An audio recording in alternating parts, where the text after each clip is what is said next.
요한계시록 12장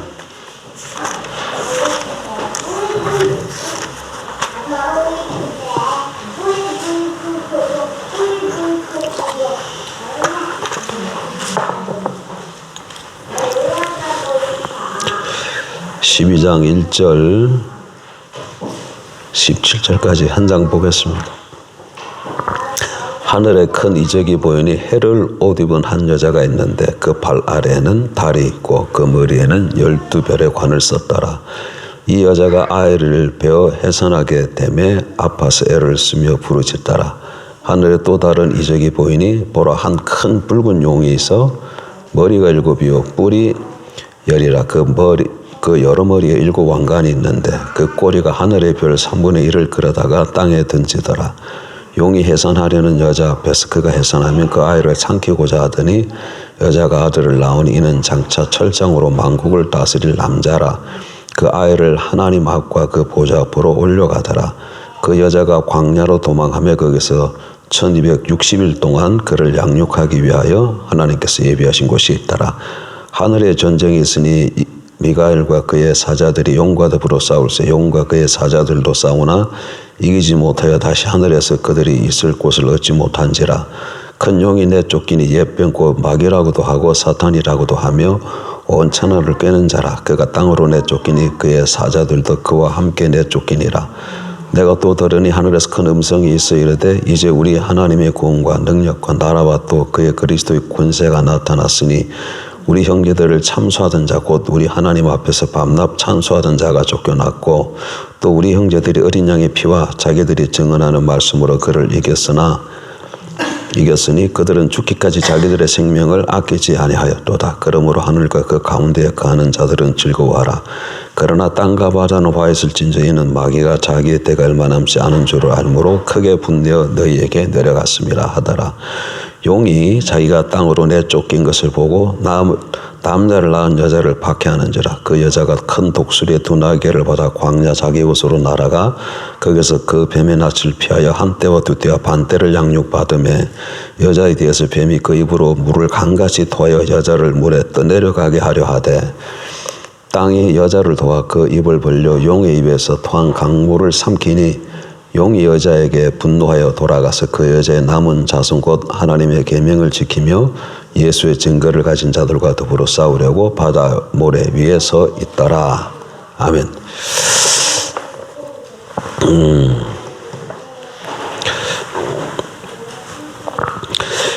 요한계시록이 1장부터 22장으로 되어 있죠. 22장으로 되어 있는데 이제까지 우리가 11장까지 살펴봤어요. 그러니까 딱 절반 살펴본 겁니다. 절반 11장까지 마지막이 무슨 내용이었어요? 나팔장이 끝난 거예요. 11장에서 뭐가 끝났다고요? 나팔장이 끝났어요. 그래서 오늘 12장에 들어가기 전에 1장부터 11장까지 내용을 다시 한번 훑어보고 또 조금 더 나가도록 하겠습니다.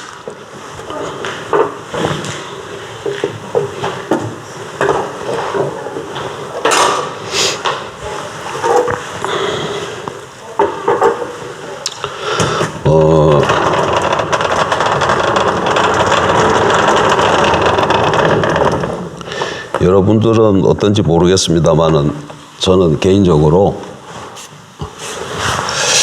오후 시간이 굉장히 재밌습니다. 개인적으로. 그리고 계시록이 캄캄하던 계시록이 뭔가 좀 이렇게 손에 잡히는 것 같은 그런 시간을 보내고 있습니다. 자, 요한계시록은 서론, 본론, 결론 이렇게 나눌 수가 있다 그랬죠. 서론은 1장 1절부터 8절까지. 이게 좀 이렇게 와야 되겠구나. 서론 1장 1절부터 8절까지.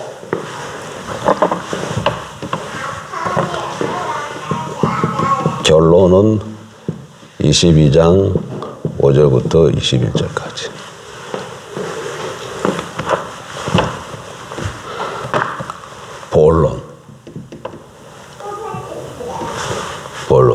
본론은 그럼 어떻게 돼? 1장 9절부터 시작해가지고 22장 이게 잘못됐네. 6절에 5절까지 요렇게 돼. 이게 머릿속에 좀 들어가 있는 거 모르. 그래서 근데 본론이 내등거리로 되었다고 이런.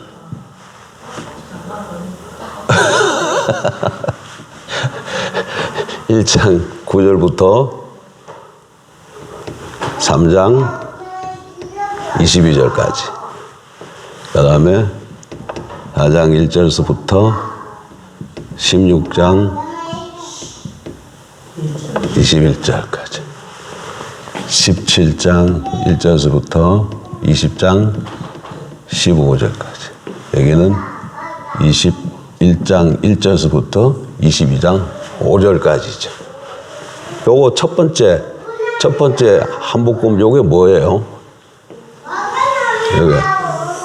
이게 그냥 딱딱 쓰면은 이건 교회고 이건 세상이고 요것도 세상이고 교회라가 단순하게 하면 요렇게 정리할 수 있다 그랬죠. 그래서 A, B, B 다시 A 다시 계시록이 이런 구조로 돼 있다. A, B, B 다시 A 다시 교회, 세상, 교회. 근데 여기는 요 A 요거는 뭐냐면은 부활 승계하신 부활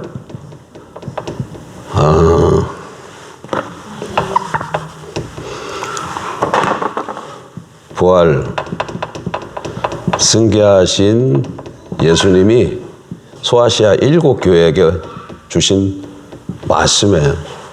1장 9절부터 3장 20절까지. 1장 20절까지. 여기는 여기 부활 승계하신 예수님의 모습이에요. 그리고 2장 1절부터 3장 20절까지는 소아시아 7교회에 보낸. 소아시아 7교회 어느 교회가 있었어요? 에베소 교회, 또 서문나, 버가모, 두아디라, 사대, 빌라델비아, 라우디게아 이런 것 정도는 머릿속에 들어있어요. 부활 승계하신 예수님이 7교회에게 주신 말씀이에요. 두 번째는 4장 1절부터 16장 21절까지는 세상인데 세상에 대한 심판이죠. 4장 5장은 창조주 하나님, 4장은 창조주 하나님, 5장은 구속주 어린 양 예수. 그 다음에 6장부터 16장까지는 뭐예요? 인나팔 대접, 세상에 대한 인나팔 대접 심판이죠. 예. 이거 그럼 4장 5장하고 6장 16장하고는 어떻게 연결돼요? 창조주 하나님과 구속주 어린 양 예수님을 묘사하고 찬양하는데 구속주 어린 양 예수님이 종말을 가져오므로 6장부터 16까지의 세상의 구원과 심판과 구원이 이루어지는 걸 보여주는 것이 특별히 무엇에 강조점을 뒀다? 구원보다는 심판에 강조점이다.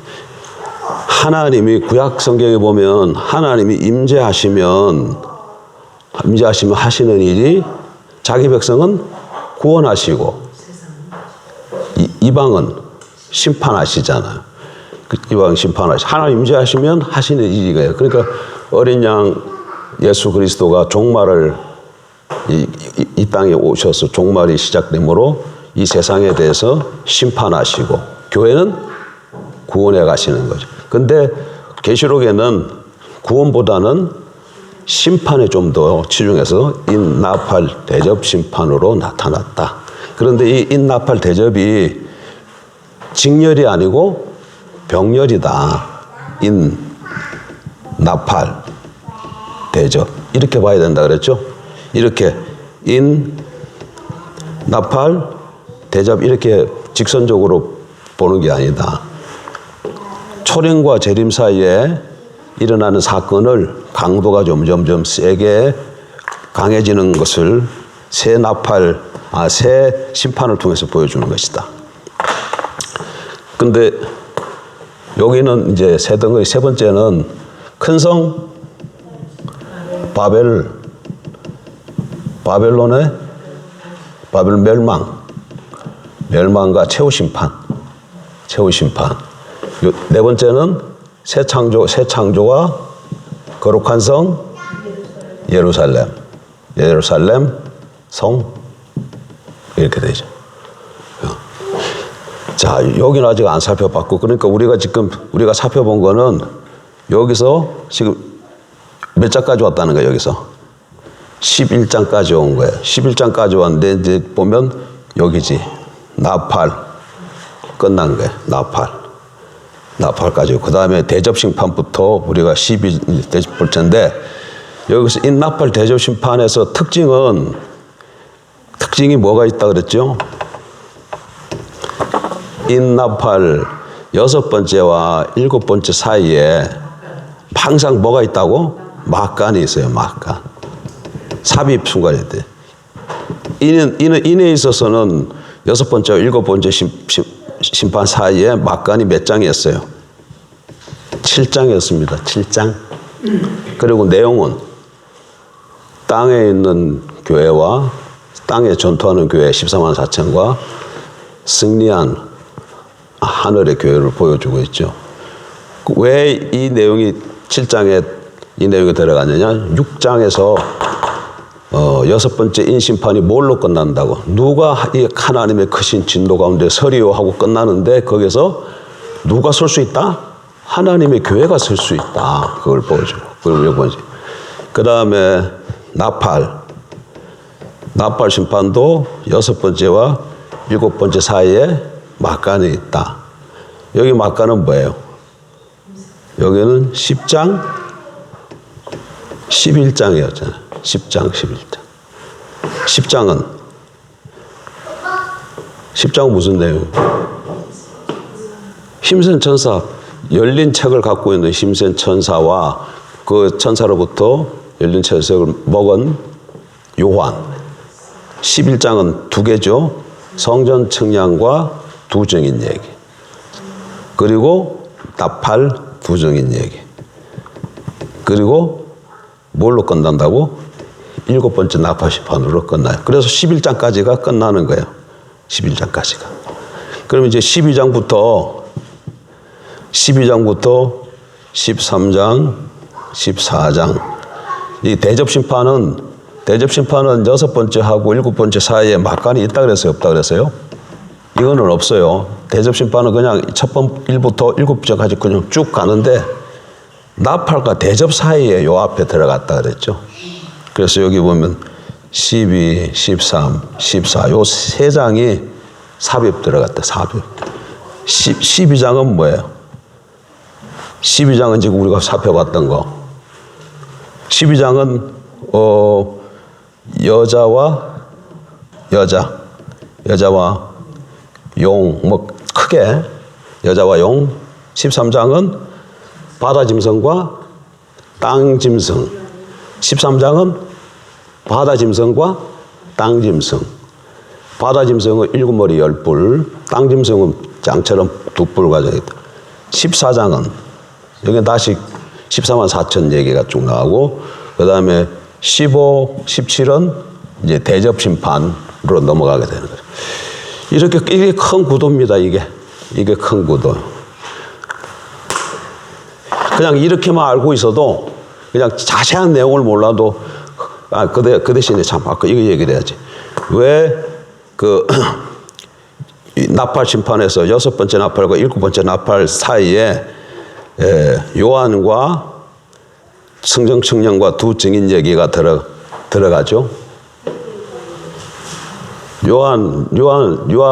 요한과 두 증인이 하는 사역이 뭐예요? 예언 사역이잖아. 예언 사역이고 성령 측량한다는 얘기는 소유한다는 거예요. 보호한다는 얘기예요. 근데 보면 성전은 보호하지만 성전 방마당은 측량하지 말라 그래요. 그래서 교회가 보호받는 부분이 있고 보호받지 못하는 부분이 있는 것을 성령 측량을 통해서 보여주는데 곧 요한도 예언하고 두 증인도 예언하는데 요한의 예언 사역이 두 증인 교회에게 개성되어지는 것을 보여주는 것이죠. 근데 왜 이 내용이 여기 들어갔을까요? 6장이 뭘로 끝나요? 여섯 번째 나팔 심판이 뭘로 끝나는가를 알아야 돼요. 여섯 번째 나팔 심판이 뭘로 끝나요? 재앙이 하나님 막 심판을 내림에도 불구하고 사람들이 회개해요, 안 해요? 회개를 안 해요. 오히려 더 대적하고 더 강팍해져요. 그런데 요한의 예언 사역과 두 증인의 예언 사역을 통해서 이 사람들이 세상에 속한 사람들이 뭐예요? 돌이켜요. 그래서 이 강팍한 세상 사람들이 어떻게 하면은 돌이킬 수 있는가, 구원받을 수 있는가 했을 때 복음 전거를 통해 두 증인 사역을 통해서 이들이 돌아올 수 있는 것을 보여주기 위해서 요한과 두 증인 이야기가 여섯 번째 나팔과 일곱 번째 나팔 사이에 그 막간으로 들어가 있다. 그 얘기입니다. 혹시 궁금한 거 있으십니까? 그러니까 그냥 머릿속에 큰 그림은 여기 첫 번째 일곱 초 때 부활승계하신 예수님이 일곱 교회, 일곱 초 때 여기는 인나팔 대접 심판, 세상에 대한 인나팔 대접 심판. 여기는 큰 성 바벨론이 세상에 대한 상징이에요. 큰 성 바벨론의 멸망. 여기는 거룩한 성 예루살렘의 그 거룩한 성 예루살렘은 교회에 대한 상징이에요. 그러니까 여기 있는 교회는 불완전하지만 여기 보니까 여기 교회는 완전한 교회잖아요. 그래서 여기 세상이 점점 해서 완전히 망하고 교회는 좀 불완전하지만 점점 나중에 완성되어지는 모습. 그래서 이걸 보게 되면 계시록이 뭐 하고 싶은 얘기가 뭐예요? 결국은 교회가 세상과의 싸움에서 교회가 승리한다. 지금 이거를 우리 시대 말고 요 사도 요한 계시록이 1세기 때 쓰여졌잖아요. 1세기 때. 1세기 때 초대교회 성도들이 어떤 상황에 있어요? 억압과 핍박 가운데 놓여 있잖아. 그들에게 주는 메시지예요. 뭐가? 요한계시록이. 요한계시록은 묵시고 예언이고 서신이라고 그러잖아요. 이게 서론에 보면 묵시, 예수 그리스도의 계시라. 계시가 묵시야. 계시. 그 다음에 예언, 서신. 그들에게 그래서 아주 이거 적절한 말씀이에요. 서신, 예언은 장차 일어날 일만 말하는 게 아니고 과거, 현재, 미래에 걸친 하나님의 말씀을 전하는 것이 예언이에요. 예언이 하나님 말씀을 대언하는 게 예언이에요. 근데 묵시라는 장르를 가지고 나타난 것이죠. 묵시. 그래서 일곱 교회 세상에 대한 인나팔 심판, 인나팔 대접 심판, 큰성 바빌론의 멸망, 세상을 상징하는 큰성 바빌론의 멸망, 최후 심판, 그 다음에 거룩한 성 예루살렘의 교회의 완성. 그래서 교회가 이긴다. 교회가 승리한다. 하나님 나라가 승리한다. 이걸 보여줍니다. 이 정도만 알고 있어도 요한 계시록 가지고 누가 얘기할 때 잘못 흘러가진 않죠. 이 정도만 내용을 가지고 있습니다.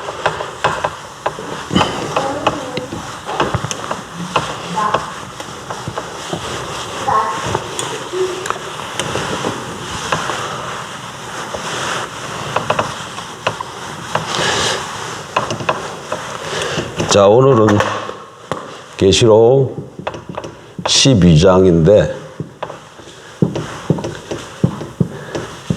계시록 12장도 세 부분으로 나눌 수가 있어요. 12.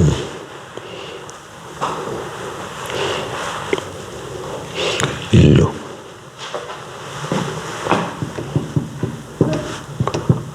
7.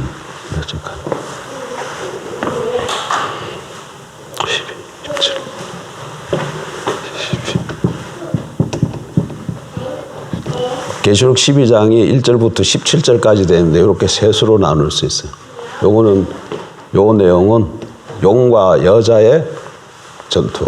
여기는 미가엘과 용의 전투. 여기는 다시 용과 여자의 전투. 이렇게 세 부분을 낸. 오늘은 이 세 부분 중에서 요 부분, 여인과 용의 부분 좀 나눠 살펴보려고 합니다. 12장을 셀로 되어 있어요. 세 부분. 여기 저쪽 부분은 뭐라고요? 여자와 용의 싸움이야.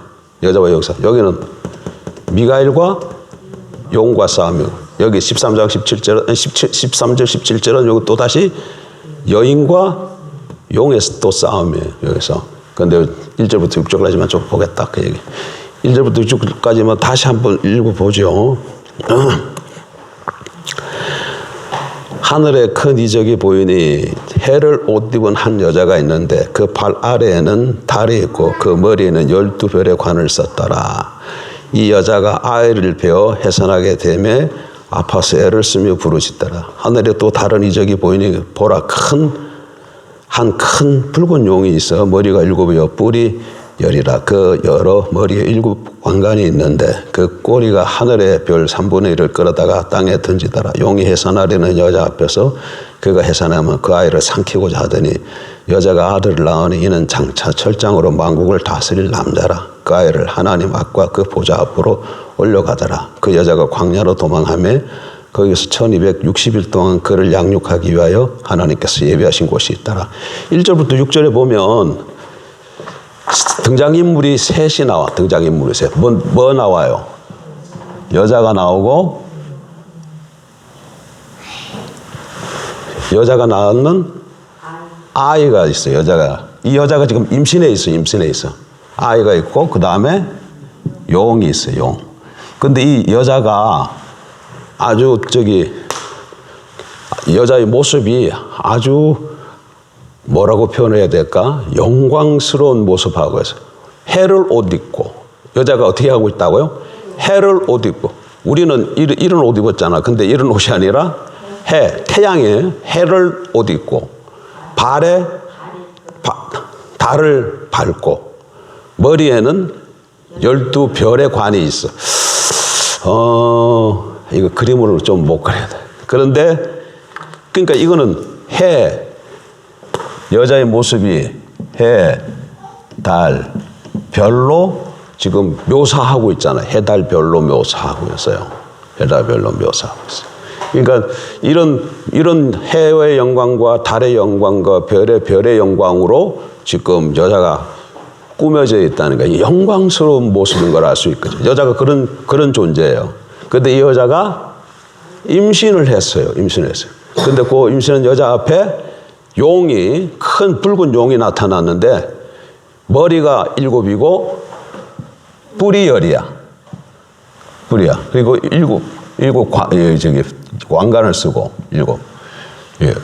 근데 이놈이 뭐 어떻게 하고 있다 그래요? 여자가 아이를 놓으면 그 아이를 삼키려고 이렇게 기다리고 있는 게, 호시탐탐 노리고 있는 거예요. 용이.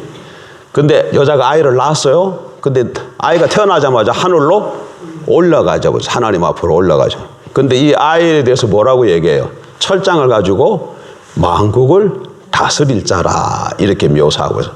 이게 지금 계시록 12장 1절부터 6절까지에 나와 있는 계시록의 내용이야. 그러면 이제 이 여자가 누구고 아이가 누구고 용이 누군가를 알아야 되겠죠.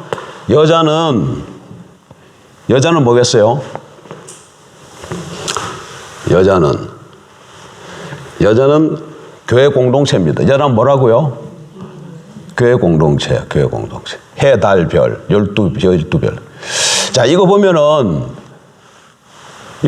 뭐가 생각납니까? 해, 달,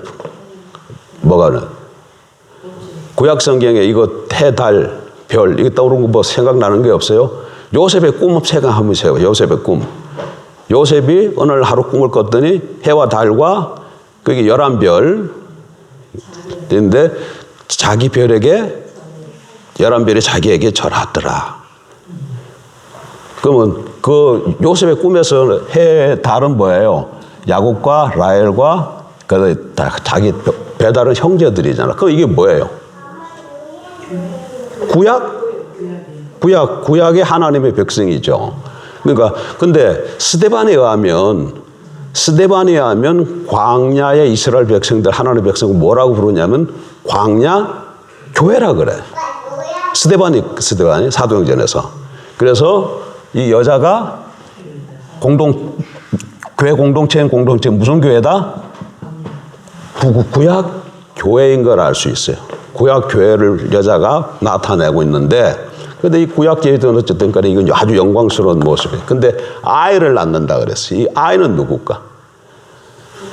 근데 이 아이가 철장 가지고 만국을 다스릴 자다. 이건 시편 2편에 보면 나와요. 시편 2편에 보면 그 그리스도에 대한 그리스도가 철장을 가지고 만국을 다스릴 자를 나타내는데 그 모습에, 그러니까 아이는 메시아야. 오신 메시아야. 그리스도예요. 구약교 요거는 그리스도다. 그러니까 그리스도를 누가 낳았다는 거예요? 그럼 좀 이상하잖아. 그리스도로 말미암아 교회가 탄생하는데, 여기는 지금 거꾸로 교회로 말미암아 그리스도가 탄생했다. 근데 그게 맞는 것이 구약 교회이기 때문에 그래. 그리스도가 어디로 와요? 구약 교회를 통해서 오잖아. 구약 교회를. 그래서 이게 구약 교회 공동체입니다. 그다음에 용은 성경 묘사기를 용, 옛, 뱀, 또 옛뱀, 사탄, 그다음에 마귀라 이렇게 됐어. 마귀라는데 사탄은 우리말로 사탄 이렇게 했는데 이거는 그냥 히브리어예요. 히브리어를 소리 나는 대로 쓴 거예요. 사단. 그러니까 이게 용, 옛뱀, 사단, 마귀니까 용은 뭐런 걸 알 수 있어요? 사단, 마귀인 걸 알 수 있죠. 근데 사단은 뜻이 대적자야. 뭐라고? 하나님을 대적하는 자야. 사탄이라는 말, 사탄 또는 사단, 이게 히브리 말인데 의미가 대적한다는 뜻이에요. 대적한다. 우리가 찬송가 중에 이런 찬송, 마귀들과 싸울지라. 그러니까 그건 가사가 틀렸어요. 왜? 그게 복수로 나오잖아. 찬송가에 뭐 어떻게 나온다? 우리가 마귀들과 싸울지라 제약벗은 형제여. 근데 마귀는 복수가 아니고 단수예요. 단수예요. 그러니까 이게 마귀와 쫄개들 어쨌든 간에 이거 그냥 이게 사탄이든지 뭐 그 쫄개들 귀신이든지 다 합쳐서 그냥 악한 영이라고 그러죠. 악한 영. 이거 영이니까. 옛뱀이라는 것은 창세기에서 3장에서 에덴 동산에 들어와서 아담과 하와를 미혹하게 했던 그 뱀을 두고 하는 얘기예요. 예. 그러니까 일단 이게 세 개가 다 해석됐기 때문에 그냥 그 본문을 그대로 보면 구약의 공동체를 또 영광스러운 구약의 공동체, 이 여자의 모습이 너무 아름다운 모습이에요. 구약 공동체의 공동체를 하나님이 그렇게 보시는 것이에요. 교회는 하나님 모습이 그렇게 아름답습니다. 우리 모습도 그렇게 해요. 그리고 결국 우리는 이런 모습으로 드러날 거예요. 그래서 바울 같은 경우에는 우리를 어떻게 묘사하냐면 교회로 티나 주름 잡힌 것이 없는, 이렇게 뭐가 없다고? 티나 주름 잡힌 것이 없도록. T가 뭔지 압니까? T. 요즘 티나 주름 잡힌 것이 없는. 요즘 아이들은 모를 것 같아요.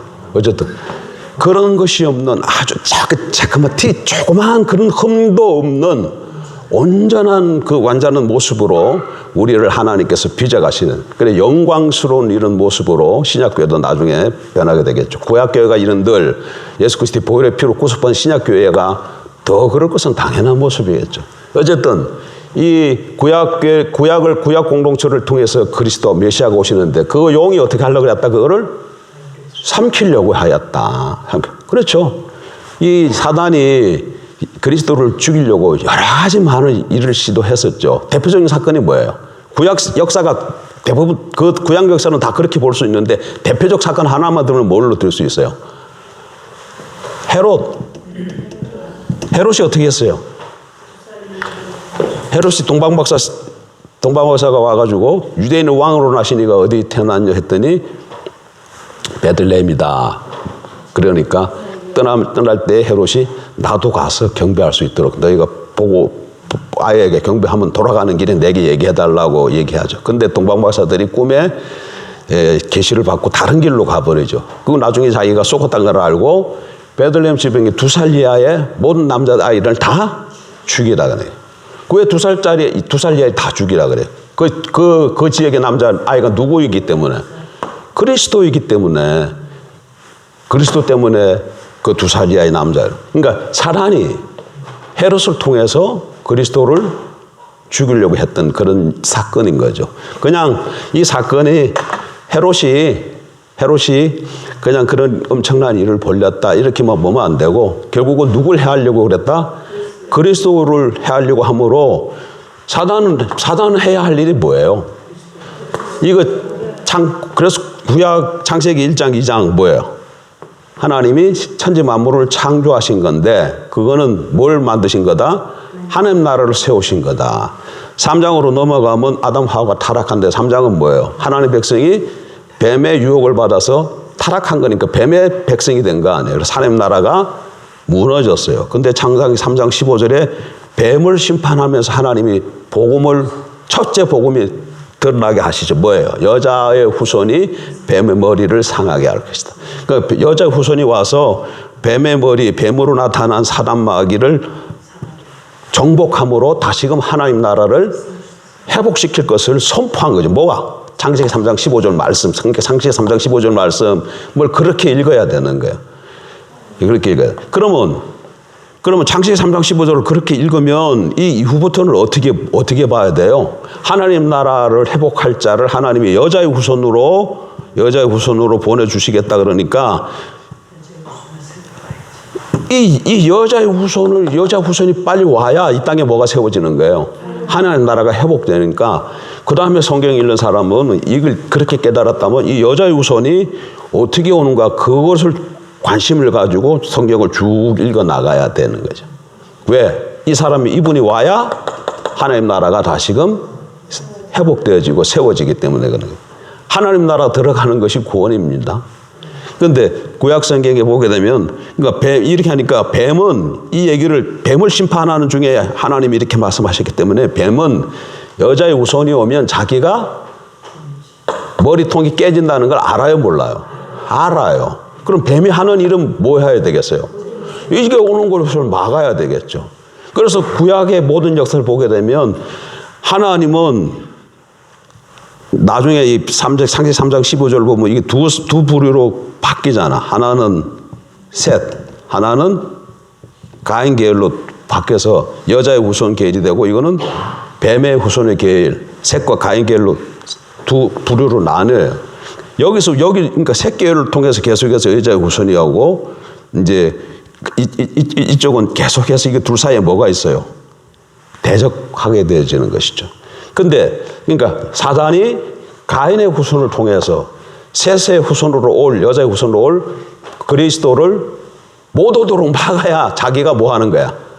살 수 있는 거야. 그래서 구약 역사는 이것이 서로 뒤엉키면서 이루어져가는 역사라고 보면 되는 거예요. 요 라인으로 뭐가 오는 거예요? 요 라인으로 그리스도가 오는 거예요. 이게 구속의 역사야. 이거는 어쨌든 간에. 그래서 성경에 보게 되면 계속해서 처음에는 가인하고 여기가 누구였어요? 셋이 아니고 아벨이었잖아. 아벨이었는데 가인이 아벨을 죽여서 다른 씨를 주시잖아. 다른 씨를 셋이로. 여기 보게 되면 또 홍수 사건 있고 바벨탑 사건이 있는데 이걸 다 어떻게 이해해야 돼요? 그러니까 이런 관점에서 그 읽고 해석을 해줘야 되죠. 어찌하든지 간에 여자의 후손들을 타락시켜서 여기서는 하나님이 창세기 6장쯤 오게 되면 하나님의 아들들과 세상의 딸들 이렇게 표현되어지지만 세상 사람들이 하나님의 아들들을 유혹해가지고 다 뭘로 만드는 거예요? 세상 사람들로만. 세상 사람과 하나님의 사람들이 이렇게 통혼하게 되면 그게 다 세상 사람이 되는 거예요. 그게 그 중에서 이렇게 뭐 몇 놈이 이렇게 오는 게 아니고 섞이면 다 일로 가버리는 거야. 그래서 하나님 보실 때 전부 다 노아와 그 가족을 빼고 다 일로 돼가지고 세상을 뭐 하게 했다? 심판하셨다. 그런데 그 후로 셈, 함, 야벨을 통해서 또 자손들이 번성하지만 또 바벨탑 사건을 통해서 또 이렇게 된 걸 또 볼 수 있겠네요. 어쨌든 간에 지금 그 얘기 하려고 하는 건 아니고 어쨌든 이 용은 자기가 창세기 3장 15절 이후로 그리스도 아이가 태어나면 자기가 죽는다는 걸 알기 때문에 수단 방법을 가리고 그 아이가 못 오도록 할 것이고 그 다음에 아이가 온 후에는 어떻게 하게 되겠어요? 아이가 태어났잖아. 아이가 태어난 후에는 어떻게 하겠어요? 아이가 태어났다가 지금 우리가 신약을 하면 예수님 33년 동안 있다가 부활 승천해서 올라가 버리시잖아. 승천을. 그 다음에 마지막 때 재림 때 다시 오시잖아요. 그러면 사단이 이걸 알 거 아니에요. 그럼 사단의 역사는 뭐 하겠어요? 사단은. 예수님은 뭘 죽여? 이걸 막으려고 그러겠죠. 그 다음에 하는 일은 예수님이 못 오시도록 해야 자기가 생명이 유지가 됐지 않아요. 예수님이 재림하면 자기 종말을 알아요. 요한계시록에 보면 어떻게 돼 있어요? 계시록 20장 보게 되면 결박당해가지고 불못에 들어가시잖아요. 계시록 20장에 이게 나와 있기 때문에 사단도 자기가 결국 어떻게 된다는 걸 알아요. 그러니까 초림 이후부터는 재림되지만 그걸 알기 때문에 어찌하든지 간에 이번에는 초림을 막았지만 초림 실패하니까 이번에는 재림을 못 하시도록 수단 방법을 가르치지 않고 안 뛰겠죠. 그러면 재림을 막는다는 걸 어떻게 말할까? 재림을 어떻게 하지? 예수님이 안 와요. 예. 이 예수님이 재림하시는 조건 중 하나가 땅끝까지 복음이야. 땅끝 복음이야. 뭐라고요? 예, 땅끝까지 모든 민족에게 복음이 전파돼야 그때 주님이 오셔요. 그러니까 사단이 하는 일은 뭐겠어요? 복음 전파가 안 되도록 방해하는 것이죠. 그러니까 복음 전파가 하지 않도록 예심에서 복음 전파하는 것을 방해할 거고 또 이게 복음 전파하는 거 누가 복음 전파해요? 성경에 보게 되면 하나님의 사람들을 아이, 청년, 아비 이렇게 셋으로 나누잖아. 누가 하겠어요? 아이가 하겠어요? 청년, 아비. 아이는 손이 지 혼자 못 살아. 청년만 지 앞가림해. 아비는 아이를 낳는 자죠. 아이를 낳았다는 얘기는 복음으로 아이를 낳는 거죠. 그러니까 사단이 하는 일은 아이는 더 이상 청년으로 자라지 못하도록 하고 청년 된 사람은 복음 아이를 가정 꾸려가지고 아이를 낳을 수 있는 이런 그런 복음을 전파할 수 있는 그 수준까지 이르지 못하도록 할 것이고 아비가 된 자들은 아이를 못 낳도록 온갖 수단과 방법을 다 해서 그렇게 하겠죠. 그러니까 여러분 수준을 한번 보세요. 여러분 나의 신앙 수준이 아이, 청년, 아비라면 어느 정도 수준. 그러면 사단이 내게 어떻게 공격해 오겠구나. 그런 걸 우리가 대충 좀 짐작할 수 있는 거지. 어쨌든 간에 사단이 가장 제일 싫어하는 것은 복음 전파가 되어지는 게 싫어요. 그러니까 11장에 의하면 누구? 두 증인 아주 싫어하는 것이 두 증인 예언사역하는 사람들 말씀 증거하고 복음을 전파하는. 그래서 거기 보게 되면 이 두 증인은 예수님의 모습을 모델로 하고 있는데 예수님보다도 더 끔찍해. 예수님은 십자가에 못 박히시고 묻히었잖아요. 그리고 부활 승천하셨는데 이 두 증인은 어떻게 돼요? 묻히지도 못했어요. 그냥 내버려뒀어. 그래서 자기네끼리 막 죽었다고 좋아하면서 그러다가 이게 생명이 들어가서 부활해서 승천하잖아요. 두 증인이 그렇게 더 끔찍한 일을 당했다는 것이죠. 그러니까 이 복음 전파를 사단이 얼마나 싫어하는가를 알 수 있어요. 그리고 또 우리가 아이, 청년, 아비로 이거는 뭐야? 신앙이 성숙해 가는 거잖아요. 신앙이 성숙해 가는 것도 사단은 싫어요. 왜? 아비가 되면 아이를 낳을 테니까, 복음을 전파해서 아이를 낳을 테니까 아이가 아비가 되지 못하도록 어쨌든지 간에 아이는 그냥 아직 아이는 그냥 아이 다 미혹해가지고 다 안 믿는 불신자, 가능하면 불신자 만들려고 하고, 또 이렇게 됐다면 또 더 이상 진보하지 성숙하지 못하도록 하고, 어쨌든 간에 땅끝까지 복음이 전파 안 돼서 재림을 늦춤으로 말미암아 자기가 활동할 수 있는 그 기간을 자꾸 연장시키려고 하는. 그러나 이거는 하나님의 시간으로 볼 때 이거는 딱 정해져 있어요. 사단 마귀가 아무리 발광하고 지랄 발광을 들어도 이 시간은 딱 정해져 있어요. 그래서 이런 시간은 카이로스라 그래. 크로노스라고 하니까. 크로노스는 뭐 지금 3시 15분이네. 이런 거는 크로노스라는데, 카이로스는 딱 때는 때인데 이렇게 저런 시간으로 말할 수 없는, 아이가 태어날 때 있잖아요. 그 몇 년 몇 시간 모르잖아. 그렇지만 아이가 태어날 때는 있잖아요. 그런 식의 카이로스. 요건 딱 정해져 있어요. 여기 딱 정해져 있어요. 근데 성경은 이때가 심히 많이 가까웠다. 그러게. 어쨌든 다시 정리하겠습니다. 12장에 보면 여자와 용의 세 부분으로 나눌 수 있고, 여자와 용의 싸움, 미가엘과 용의 싸움, 또 여자와 용의 싸움입니다. 그런데 1장 6절부터는 여자, 아이, 용 세 인물이 나타나는데, 여자는 해를 옷 입고 달을 받고 12별을 관을 쓰고 있는 영광스러운 모습으로 나타나는데, 구약 공동체를 얘기하고 구약 공동체를 통해서 그리스도가 태어나.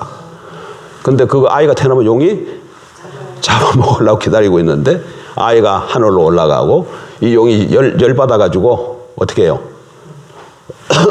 여자를 죽이려고 하는데, 하나님이 여자를 1260일 동안 광야에서 어떻게 해요? 뭐예요? 1260일 또는 42달 또는 3년 6개월 또는 한때 두때 반때는 다 초림과 재림 사이를 가리키는 거예요. 초림과 재림 사이를 가리키는 기간이라는 거예요. 그러니까 어떤 예를 들어서 그 종말론은 재림하면 재림 앞에 여기 7년 요 사이에 대환란이 있다고 세대주의적 전천연설은 예수님이 재림하기 전에 7년 동안 대환란 기간이 있다고 얘기해요. 이 7년이 어디서 나왔겠어요? 3년 6개월 더하면 7년 되죠. 이런 데서 이게 7년이라는 숫자가 나오는 것이고, 또 60일에라는 거, 70일에 한일해가 7년이에요. 한일해가 7년. 짜증 좀 복잡하지만, 근데 그렇게 보면 안 되고, 우리는 어떻게 본다? 우리는 이래 가지고 초림과 재림 사이로 본다.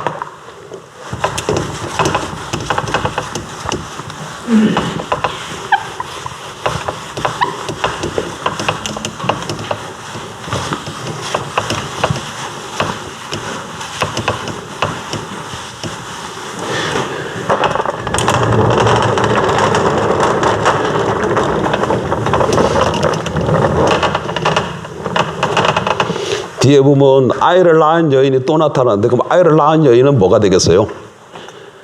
그거는 신약교회가 되겠죠. 근데 어쨌든 간에 용은 어떻게 한다고? 교회 공동체를 그냥 내버려 두질 않아요. 교회 공동체를 내버려 두질 않아. 그러니까 우리 삶 가운데 내가 예수 그리스도 믿고 영접하고 하나님 백성이라는 정체성을 정확하게 가지고 살아가면 반드시 뭐가 있다? 사단의 공격이 있어요. 공격이 있어요. 공격이 없으면 어떻게 된 걸까? 나는 공격 받아본 거 없는 것 같은데, 그럼 어떻게 되는 거예요? 예? 둘 중 하나야, 둘 중 하나.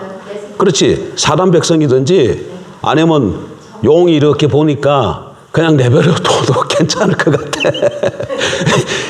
딴 데 정신 팔려 있으니까 거기 건들 필요 없이 그냥 내버려둬도 지가 엉뚱한 짓 하니까 그냥 니는 그걸 그렇게 하라고 내버려두는 거죠.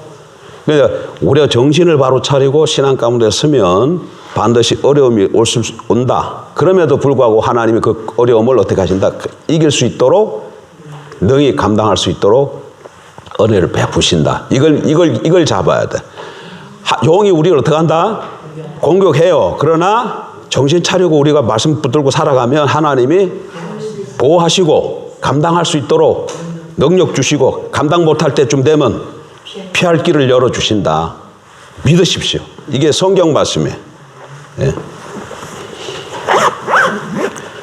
좋으신 하나님